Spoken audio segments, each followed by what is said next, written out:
Товарищи!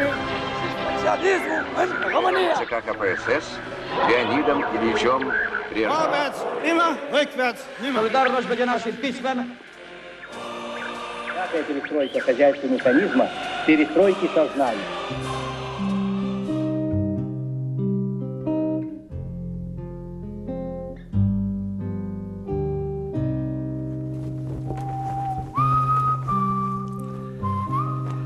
Tak to je konec, pomyslel jsem si. Ta vzpomínka je až děsivě živá. Psal se 25. prosinec 1991, bylo mi 33 a hluboko ve mně cosi zemřelo. Nejgeniálnější myšlenka hned po křesťanství, přemítal jsem, tedy socialismus je mrtev.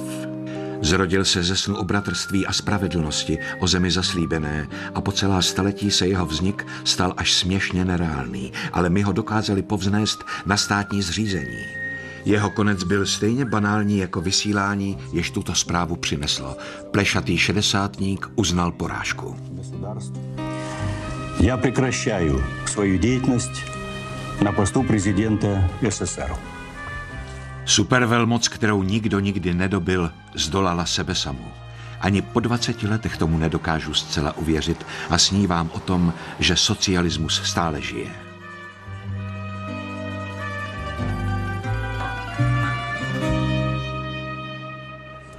Ale když se probudím, nenaříkám. Je mrtvý a pohřbený, odešel na věčnost. Víc k tomu netřeba dodávat. S Bohem, soudruzi.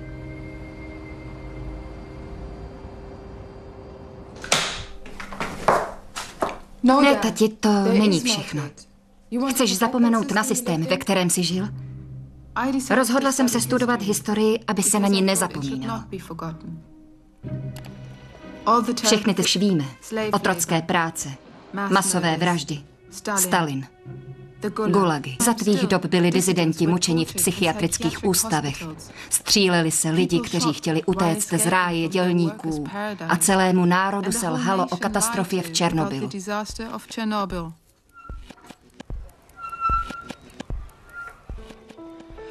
Když jsem v 80. letech vyrůstala, moc si se mnou nebýval. Tvrdil si, že s námi nemůžeš zůstat na západě, protože si chtěl doma dát příležitost socialismu. Řekl si mi, že Sovětský svaz přetrvá na věky. Teď chci vědět, jak je možné, že největší světové impérium všech dob se všemi svými satelity, armádami a bezpečnostními složkami se vzdalo bez jediného výstřelu.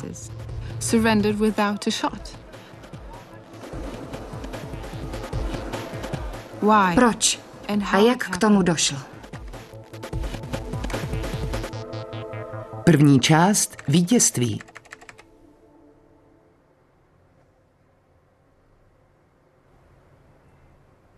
Má nejdražší dcero, ze zpětného pohledu je snadné soudit. Já se za onoho režimu narodil. K mým prvním vzpomínkám, jak dospělí poslouchají zprávy o Gagarinovi. Vzpomínám si, že první slova, jež jsem se naučil ve škole, věda.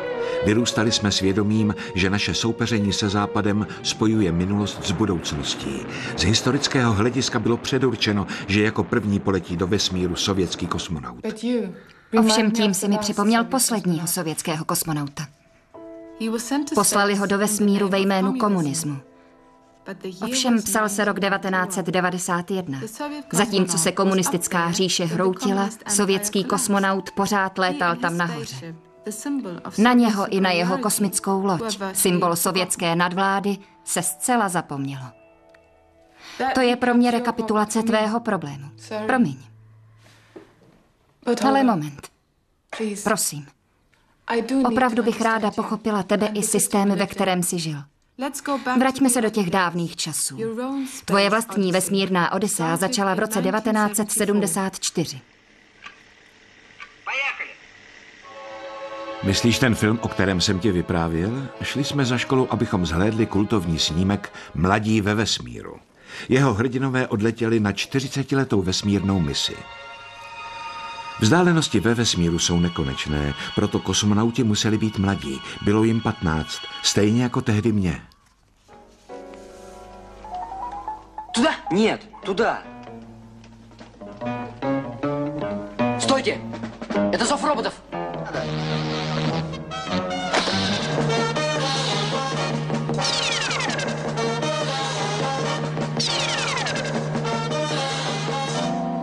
Ale nejde jen o kult sci-fi. Proradní roboti z cizí planety se snaží učinit naše soukmenovce totálně šťastnými.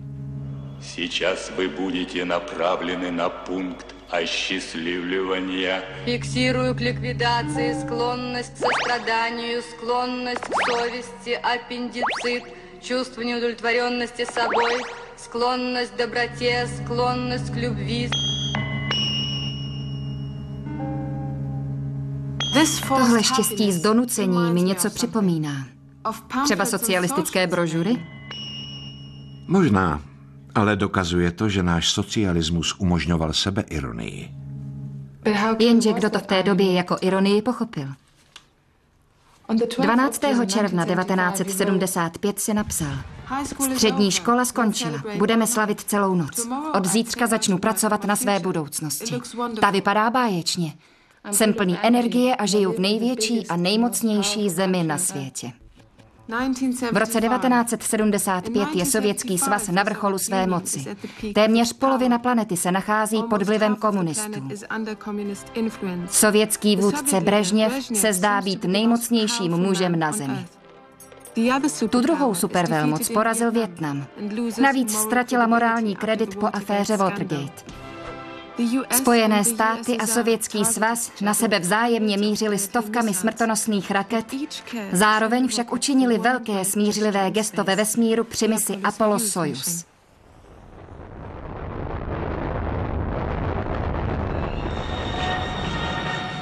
Вот и долгожданное рукопожатие в космосе. Экипажи с радостью встретили приветствие генерального секретаря ЦК КПСС Леонида Ильича Брежнева. Довольно. Как мне хочется много знать. You know how much I would like to know. Как вы там летали. How you were there all the way flying. Как вы там кувыркались. How you were just going ups and downs. Что вы там смотрели. To know what you saw there. И какими мы смешными выглядим перед вами, когда вы там вверху. And how funny we look down there when you're all the way up. Наверное, такие чижики. Probably we look like, you know, like those small birds. Ваши вышли на Луну, а будущее сулит, я пока не знаю что. Poprvé jsem na vlastní oči viděl Brežněva v Zavidovu. Patřil jsem k autorům projevu, kteří vypracovávali zprávu. Anatolij Sergejevič Čerňájev je bývalým autorem projevu sovětského vůdce Leonida Brežněva. Každý z nás napsal část a přečetl ji nahlas. Brežněv poslouchal, kouřil, občas pronesl připomínku, ale příliš do toho nezasahoval. Jednou prohlásil: nedělejte ze mě teoretika. Věřím, že s prohlášením o zachování míru to Brežněv myslel upřímně. Jistě, účastnili jsme se závodů ve zbrojení a studené války. Výdaje na armádu byly zcela neúměrné. Ale Brežněv, jakožto hlava supervelmoci, opravdu cítil zodpovědnost a uvědomoval si, že světový mír závisí na něm. 1 августа 1975 года. Для участия в завершающем этапе совещания прибыла делегация Советского Союза во главе с генеральным секретарем ЦК КПСС Леонидом Брежневым.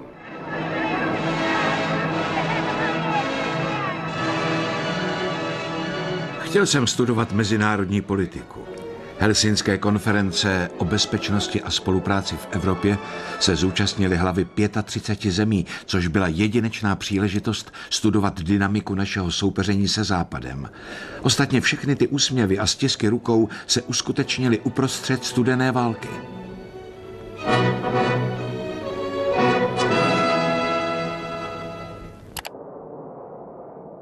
Po porážce Německa ve druhé světové válce se změnily hranice. Německo bylo rozděleno do 4 sektorů 4 spojenci, kteří ho porazili. Ovšem i samotní spojenci byli rozdělení ideologicky. V zemích, jež okupoval Sovětský svaz, povzbudila tato skutečnost tamnější komunisty k uchvácení moci. Nové socialistické vlády se zavázaly ke spojenectví se Sovětským svazem. Vznikl blok komunistických zemí složený z východního Německa, Polska, Československa, Maďarska, Rumunska a Bulharska. Zrodila se obrovitá říše. Její vojenské spojenectví v roce 1955 stvrdila Varšavská smlouva. Takže co chtěl v roce 1907 svaz na Helsinské konferenci získat? Вы рады тому, что сегодня начинается последний этап европейского совещания? А вы как думаете? What do you think? What do you think this conference will accomplish for the world? А что, по вашему мнению, эта конференция, это совещание даст для всего мира?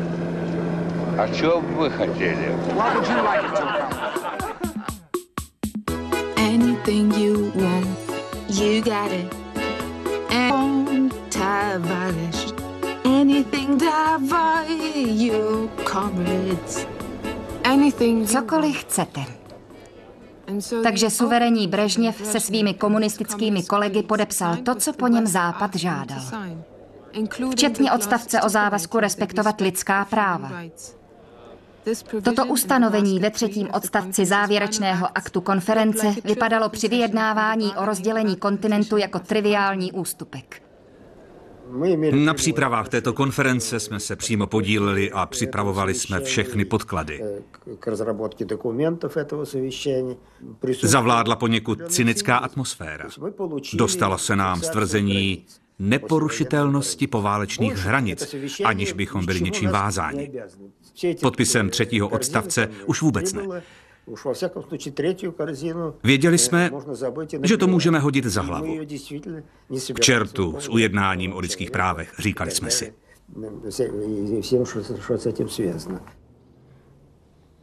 Helsinky byly skutečně považovány za prohru Západu.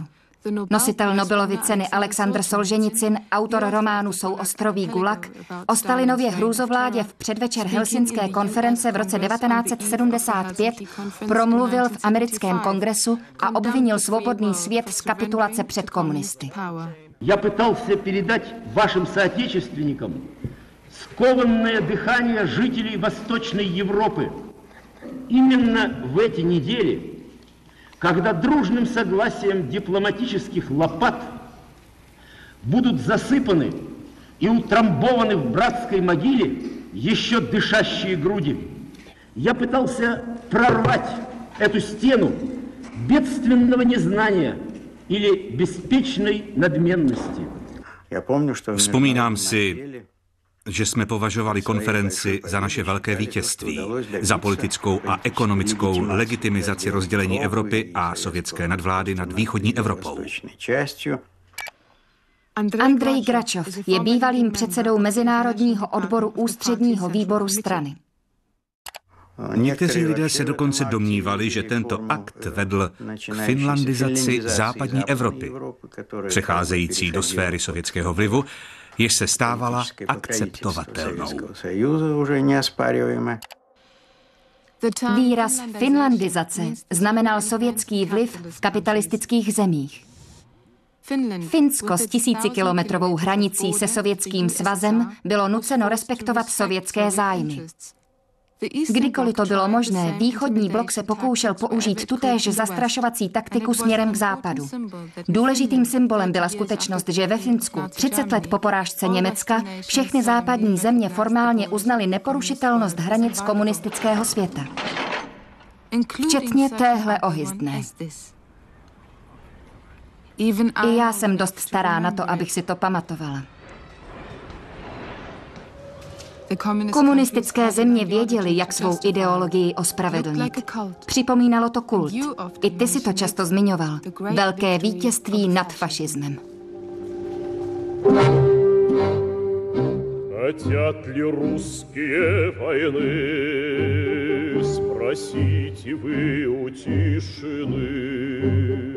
Velká vlastenecká válka, naše velké vítězství, obrovská oběť našeho lidu.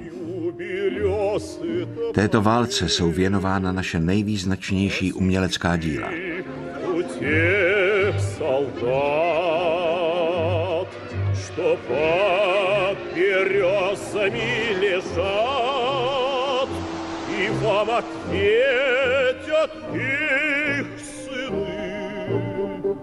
Хотят ли русские, хотят ли русские?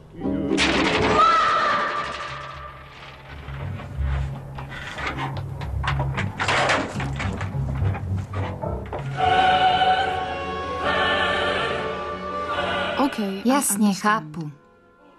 Ale jak dobře víš, vítězství jednoho člověka je utrpením druhého.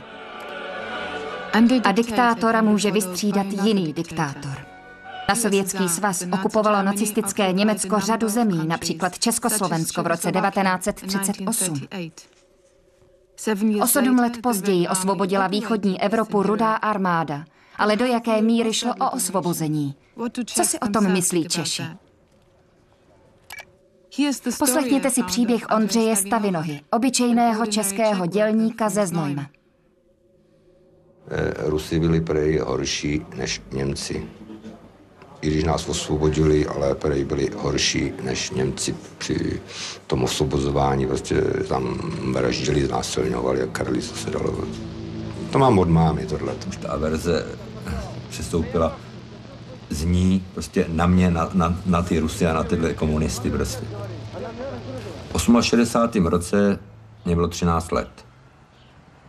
V televizi a všude, tenkrát jsme měli už televizi, prostě to už bylo vysíláno a prostě co se v Praze dělo a všude, no.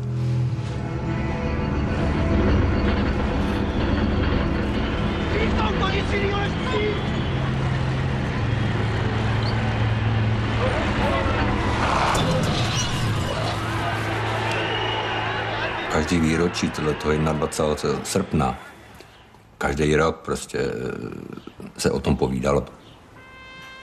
V roce 1978, 23. srpna, kolem 12. hodiny noční, jsme hodili sochu Klementa Gottwalda na náměstí v Příbrami. To náměstí se jmenovalo náměstí Velké říjnové socialistické revoluce. Klement Gottwald byl zakládajícím členem komunistické strany Československa.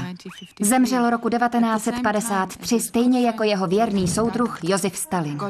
Gottwald si nechal postavit vlastní mauzoleum, ovšem balzamovací proces selhal a jeho mumie se rozpadla. Já jsem dělal v podzemí na uranových dolech. Dělal jsem tam lamače, tudíž jsem měl přístup k výbušnině. No. Já jsem prakticky po něj dal 20 kg trhaviny, zhruba tak. Odpaloval jsem to nakrátko, 12-vteřinový zpožďovač palník na 4,5 V baterii. Já jsem za těch 12 vteřin stačil doběhnout k té kašně tady, ozvala se detonace. Rachot skel, jsem se otočil, viděl jsem, jak Gottwald kácí k zemi v tom záblesku, říkám, byl to dobrý pohled.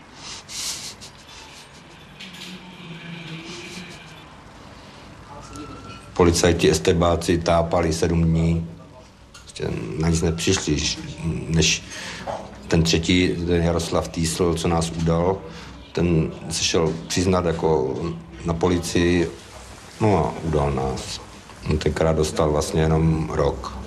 Já, když jsem šel po těch 9 letech, no, takže jsem zjistil, že Týsl už byl mrtvej. No, on se otrávil vlastně, on si pustil plyn, ten, co nás udal, no. Tohle je kousek Gottwalda. To je kousek jeho nohy.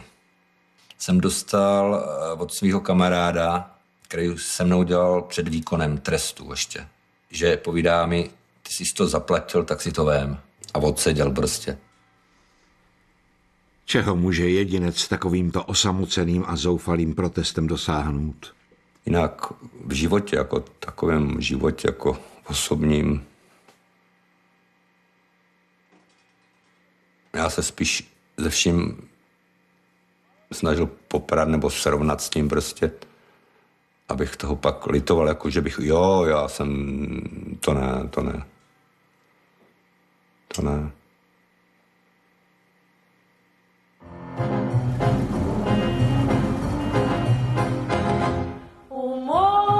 Moji rodiče se snažili, abych trávil letní prázdniny u moře.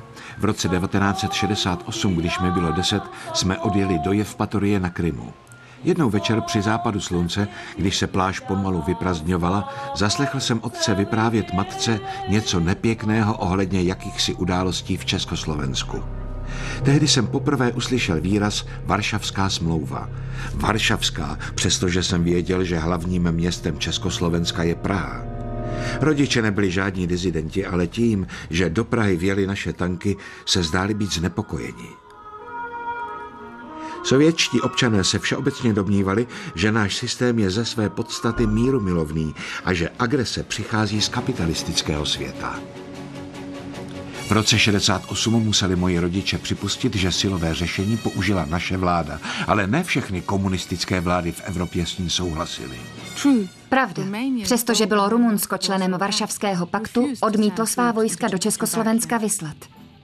Nikolaj Čaušesku, vůdce rumunských komunistů, zaujal svět svým nezávislým postojem uvnitř sovětského bloku. V době československé krize v roce 1968 Čaušesku prohlásil o sovětské pozici toto. Nikdo si nemůže nárokovat monopol na absolutní pravdu. Sergiu Čelak dlouhodobě pracoval jako Čaušeskův tlumočník a doprovázel rumunského vůdce na mnohých samitech. Čaušesku Sověty neposlechl, přestože byl komunista. Navíc tíhnul k rumunskému nacionalismu.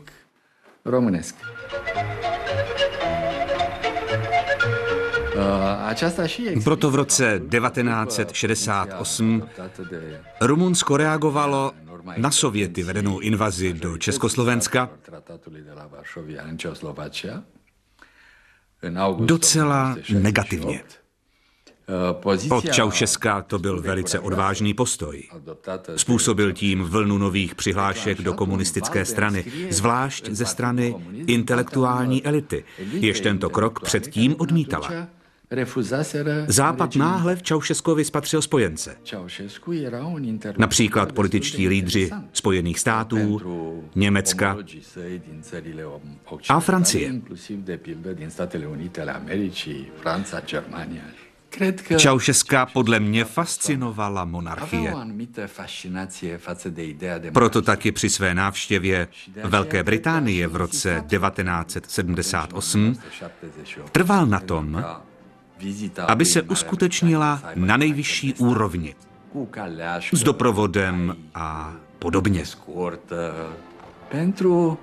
V královské show nacházel skutečné zalíbení.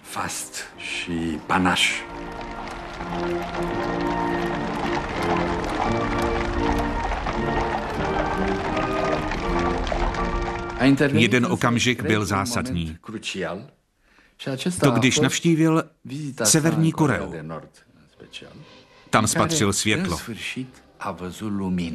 Opravdový komunismus. Totálně militarizovanou společnost, zemi řízenou jako kasárna, kde všichni musí lásku k vůdci.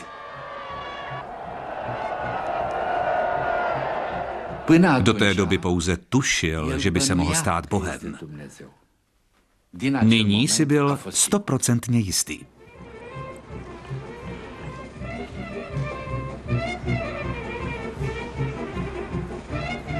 Čaušesku možná věřil, že je bohem, ale věřil tomu ještě někdo jiný? My jsme v Sovětském svazu měli Brežněva, rovněž považovaného za jakéhosi poloboha, jenže byl spíš k smíchu. Nešla z něj hrůza. Přestože se nejednalo o diktátory brutálnějšího typu, diktatury, jež tito shodně odměření muži řídili, byly nadmíru skutečné. Běžní občané měli společné mnohé rysy. Srovnejme zkušenosti slovenského hudebníka Michala, bývalého rumunského studenta Paula a polského dělníka Mačeje.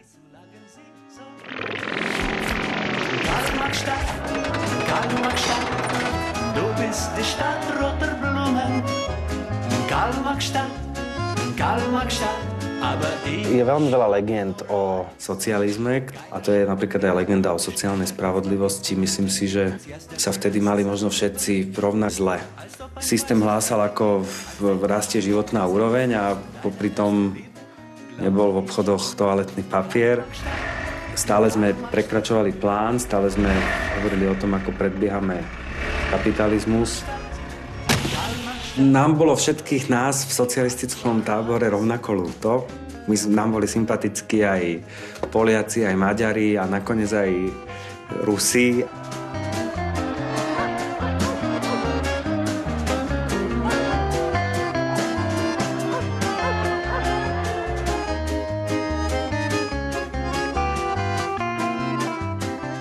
Bývalý rumunský student Paul.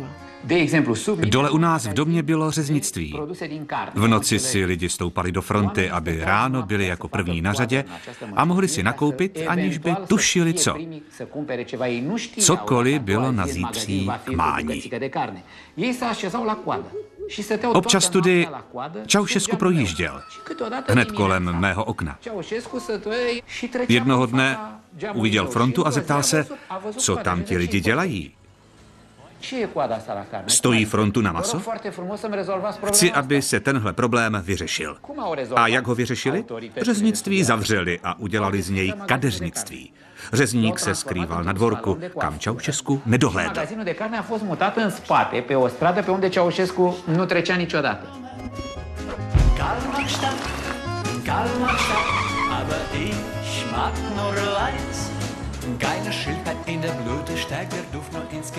A polský dělník Mačej. Lidi požadovali od života víc. Možnost koupit si, co opravdu potřebují, bez útrap. Existovaly určité možnosti, jako půjčky pro mladé rodiny. Mohli si koupit nábytek na splátky, ovšem jenom určité kusy. Tenhle konkrétní kus, tam tu pračku. Moc toho nebylo.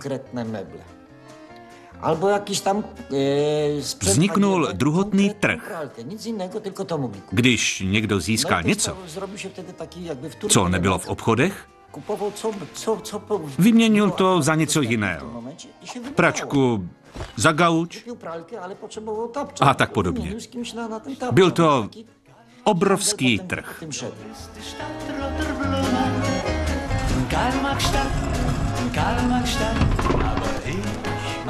Ale proč?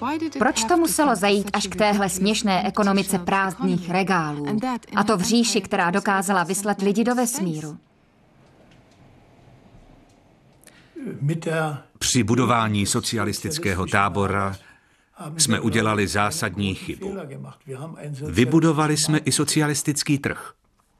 Tohle je doktor Herbert Richter. 35 let byl ředitelem největšího hnědouhelného dolu na světě. Vybudovali jsme vlastní trh, abychom si dokázali, že nemusíme soupeřit s vnějšími trhy. Radovali jsme se, že máme vlastní tábor, že jsme vypustili Sputnik a prvního kosmonauta. Ale tam, kde to bylo nejvíce důležité, tedy v ekonomice, jsme selhávali.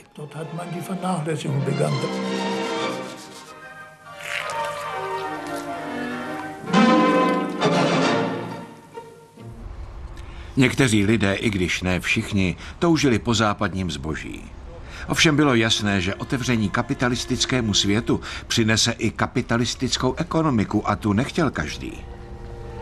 Nejen chlebem živ je člověk, to není věta z nedělní bohoslužby, nýbrž lidová moudrost. Vládla tu silná komunistická ideologie. Jejím posláním bylo vychovat slušné, zdravé a bezúhonné členy společnosti. Otec Parkiev, arménský arcibiskup z Náhorního Karabachu. Lidská bytost musela být upřímná, zdravá, dobrosrdečná a bezúhonná. A to je taky dobře. Museli jste pracovat a vydělávat si počestně na chleba.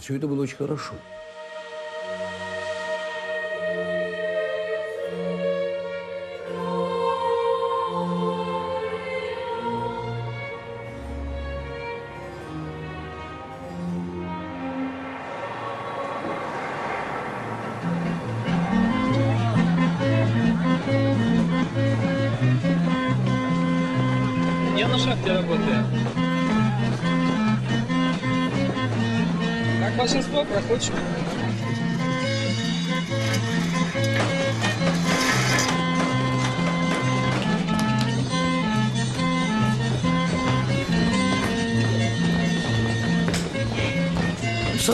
Ze sociálního hlediska existovala pro obyvatele Sovětského svazu záchranná síť. Lidé se cítili bezpečně, životní minimum měli zajištěno. Bezplatné lékařství a školství. Není to dobré? Я работаю, пишу стихи про любовь. Но я в свободное свое время стараюсь как можно больше своего времени уделить лыжам. Книжку читаю, газеты. Обычно современную фантастику тоже люблю. Я предпочитаю Дюма.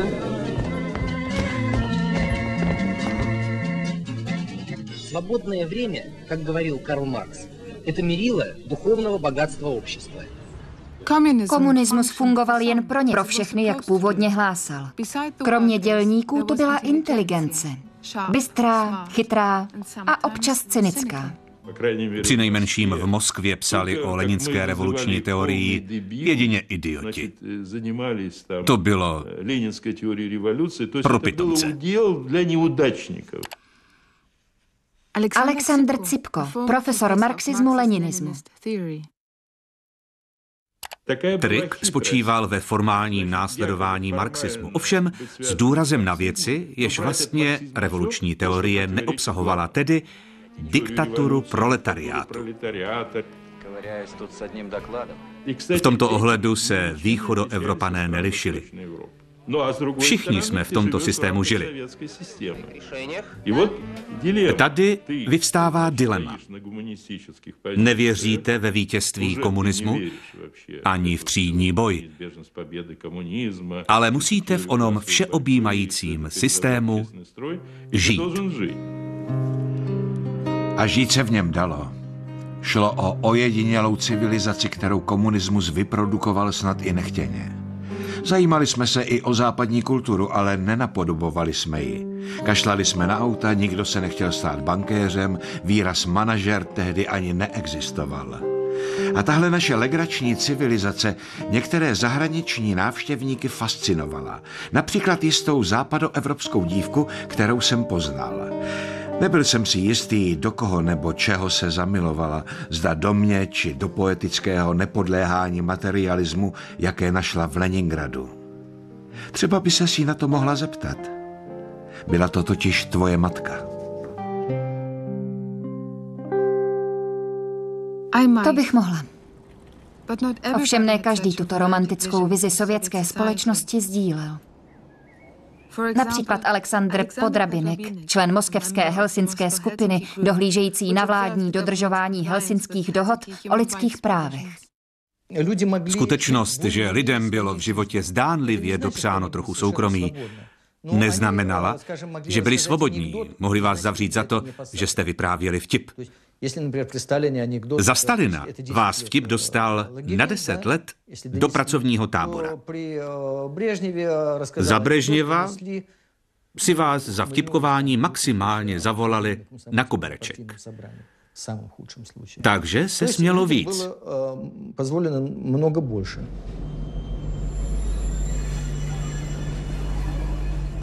Jenže pokud nešlo jen o vtip nebo knížku, byť zakázanou, když se jednalo o skutečný odpor, pak jste schytali tvrdý úder. Teror mířil na úzký okruh lidí. Použil se represivní arzenál, připravovaný dlouhá léta. A mnozí zemřeli v lágrech.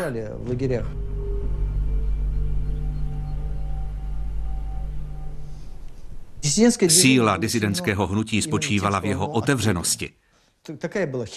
Helsinská skupina, Iniciativa za dodržování lidských práv, náš výbor trestní psychiatrie byly otevřené.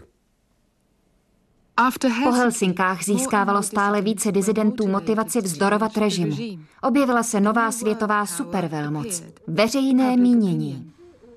A usnesení o lidských právech v Helsinkách, které socialistický tábor v roce 1975 podepsal, se ukázalo být historickou pastí. Otištění úplného znění Helsinského aktu v sovětském tisku bylo vlastně lehkomyslné. Protože se ukázalo, že se z Helsinského aktu stala časovaná bomba. Tyto tikající helsinské bomby vybuchly až později. Lidská práva, svoboda informací, cestování, rušení radiových stanic.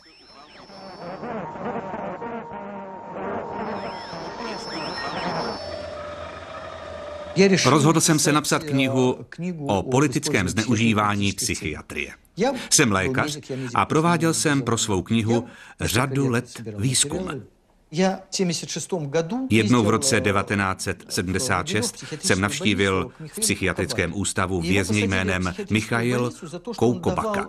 Byl nuceně hospitalizován za šíření Všeobecné deklarace lidských práv na studentských kolejích. Dorazil jsem do psychiatrické léčebny a sešel se s primářem. Zeptal jsem se ho: víte, můj příteli, proč je Michail Koukobaka ve vašem zařízení? Odpověděl: je nemocný, provedl něco špatného. Povídám, rozšiřoval Všeobecnou deklaraci lidských práv. Doktor na to: no vidíte, co jsem vám říkal. Jemu to jako důvod k léčení v psychiatrickém ústavu stačilo.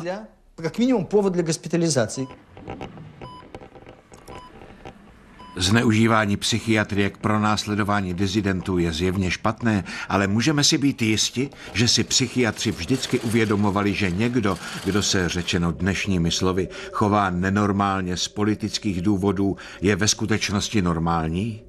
Psychiatři byli ve své době většinou obyčejní lidé. Zdálo se, že komunistický systém přežije na věky a ti, kteří nezapadali, se mohli jevit tak, že potřebují pomoc v tomto systému přežít.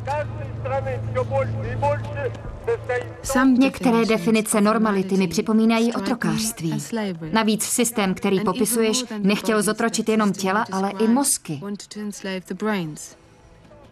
Za svou zprávu o psychiatrických praktikách v Sovětském svazu byl Podrabinek zatčen a uvězněn. Jeho mozek ale nedostali.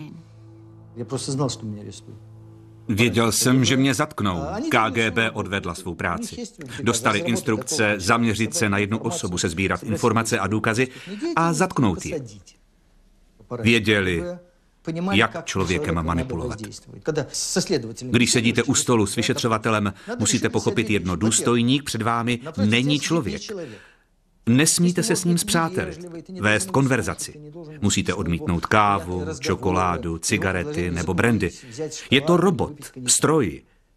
A nemůžete od něj čekat nic jiného, než že vám ublíží. A smířit se s maximálním trestem. Musíte se přestat bát. Nesnažit se dohodnout. Nedělat si starosti. Potom jste svobodní a nemají nad vámi žádnou moc. Cítit se svobodný ve vězení je neuvěřitelný pocit. Tlačí na vás tím, že se zaměřují na vaši rodinu, na rodiče. Solženicyn kdysi prohlásil, že můžou zabít celou jeho rodinu, jeho i jeho novorozené děti. Ale že jim to nepomůže. Nezlomí ho.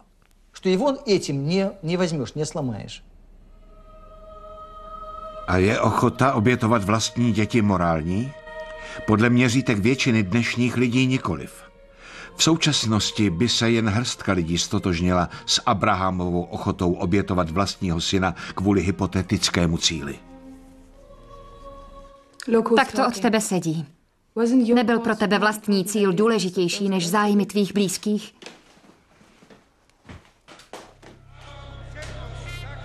Oblíbenou zbraní represivních složek byla morálka.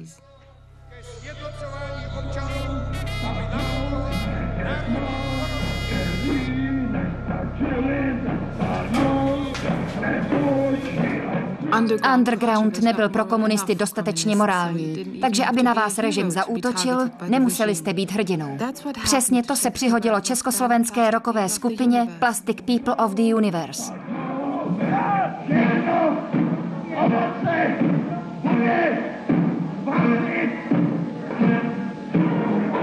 Vratislav Brabenec, rokový veterán, nenahraditelná hvězda Plastic People. No, to bylo naprosto absurdní. Předtím my jsme několik let hráli a nebyli jsme nikdy u výslechu. A k výslechům chodili lidi, kteří chodili na naše koncerty, ale my ne. Takže jsme se báli, kdy to spadne na nás a spadlo to na nás až v roce 76. Před výslechem Plastiků vláda natočila propagandistický film kritizující muzikanty za nemorálnost.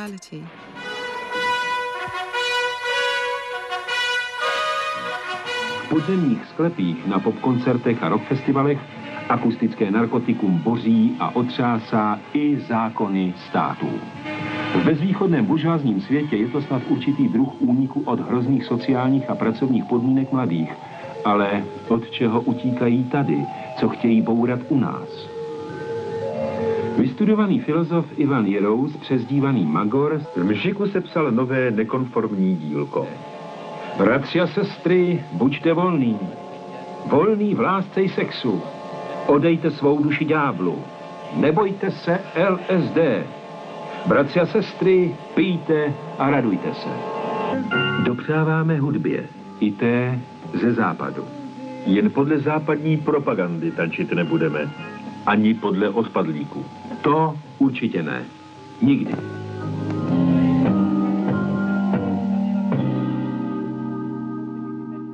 Najednou jsem pochopil, že to je věc, která zasluhuje maximální mou pozornost. Případ vnuknul Václavu Havlovi, dramatikovi a pozdějšímu českému prezidentovi, jeden z jeho nejzásadnějších nápadů. Ať už se komu ta hudba líbí víc či méně, nebo ty texty, tak je to jakýsi výraz určité opravdovosti nějakého vztahu ke světu. Tam vlastně se začala rodit myšlenka Charty 77, byť ve své zárodečné podobě. Československo podepsalo takzvaný ty helsinský dohody, že jo, helsinský dokument, který jako zaručoval tyhle ty základní práva. No tak Havel napsal, že by se ty práva měly dodržovat. No. To dal dohromady s partou lidí a pak požádal lidi jako ze svých okruhů, intelektuálů, spisovatelů, filozofů i undergroundu, aby jsme to podepsali, já jsem byl v první várce. První várce jsem byl, no, takže... Ale přijel jsem domů a říkal jsem ženě, podepsal jsem nějakou věc. Z toho bude velký průser a byl, no. Tisíce lidí ze všech oborů podepsali dokument Charta 77, volající po demokracii, transparentnosti, toleranci a kulturní svobodě. Záhy po podpisu charty byli Plastic People zatčeni a uvězněni. To jsme zjistili z novin dokonce, který jsme dostávali na celou, jsme zjistili, že máme podporu i venku. Díky teda řečí části Havlovi a lidem okolo něj, že to nějak rozhlásili, že jsme tady pronásledovaní za to, že jsme si dělali svoji muziku. Amorální texty, za něž byli plastici uvězněni, se objevují v Leninových spisech. Karel Stoma, právní zástupce skupiny, vyrukoval se zajímavou obhajobou. My jsme se rozhodli, že použijeme výsledky marxistické vědy, že použijeme výsledky sovětské literatury a použijeme výsledky klasiků. Všichni se u nás topí v odporném byrokratickém bahně rezortnictví. Pro každodenní boj proti tomu je nutno mít velkou autoritu, důvtip a pevnou ruku. Rezorty jsou na hovno, dekrety jsou také na hovno. Soudruzi, můj vliv na evropskou politickou kulturu je vpravdě nesmírný. Brzy na to byli hudebníci z vězení propuštěni.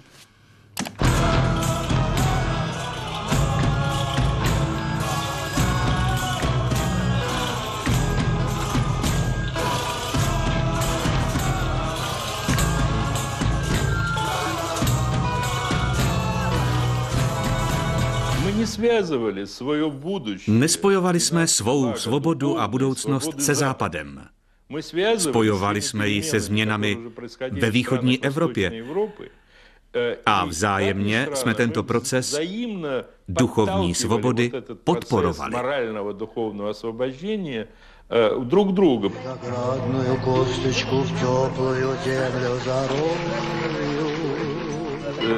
Produkt Chruščovova oteplení vztahů, naši písničkáři. Překvapila mě jedna polská organizace v roce 1978. Tvořili ji studenti filozofie a poslouchali Vysockého a Okudžavu. Přesně tyhle věci jsme měli rádi i u nás.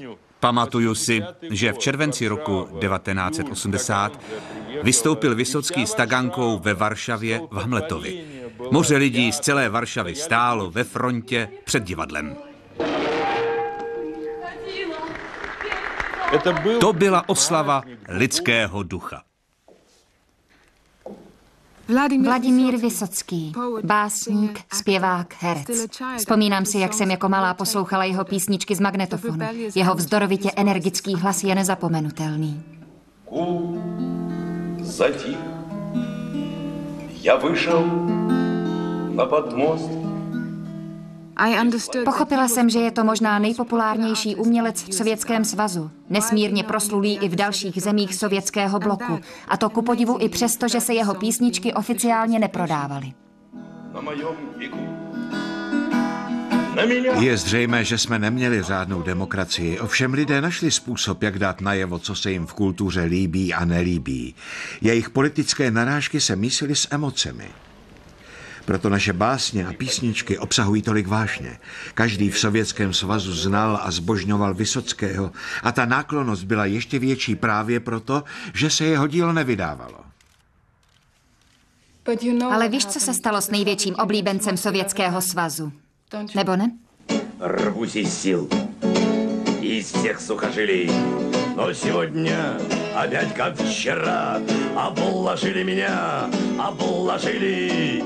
Гонят весело на номера и заели, хлопочут двустволки. Там охотники прячутся в тень, на снегу кувыркаются волки, превратившись в живую мишень. Nepatřil tedy k těm, co volali pryč s Brežněvem. Slavná francouzská herečka Marina Vlády se provdala za Vladimíra Vysockého v roce 1969. Lov na vlky je metafora. Obklopují vás rudé vlajky lovců a vy prcháte vstříc svobodě, zatímco lovci se svými puškami zůstávají v povzdálí jako hlupáci. To je velice výstižný symbol. Идет охота на волков, идет охота на серых хищников, матерых и щенков. Кричат загонщики и лают псы до работы, кровь на снегу и пятна красные флажков. Byl tolik oblíbený, že se ho jednoduše báli. Když vám zruší koncert ve chvíli, kdy se chystáte vejít na pódium před 13 nebo 15 netrpělivých diváků a tam se objeví důstojník KGB se slovy Vysocký onemocněl, dnes večer zpívat nebude. A je to. Dokážete si představit, co to s umělcem dělá, s básníkem? Představte si básníka, který nikdy nespatřil jediný svůj otištěný verš. Быть или не быть? Вот в чем вопрос. Достойно терпеть безропотно позор судьбы? Или нужно оказать сопротивление? Восстать, вооружиться? Победить или погибнуть, умереть, уснуть? И знать, что этим обрываешь цепь сердечных мук и тысячи лишений, присущих телу. Это ли не цель, что всем желанно? Умереть? Někdo mi v noci zavolal ve 4 ráno. Mužský hlas mi sdělil, Volodya umřel. A to bylo všechno. Volodya umřel. A pak zavěsil.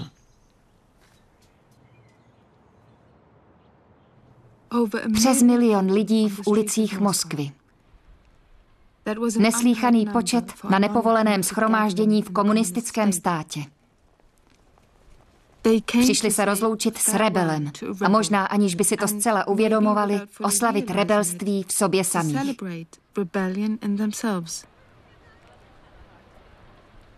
Komunismus, opilý svými vítězstvími, nezaregistroval první známky blížícího se zemětřesení.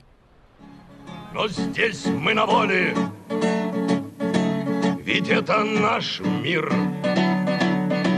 Свихнулись мы, что ли, всплывать в минном поле? А ну без истерик, мы врежемся в берег, сказал командир. Спасите наши души, мы бредим от удушья. Спасите наши души, спешите к нам, услышьте нас на суше. Наш СОС все глуше, глуше, и ужас режет души напополам.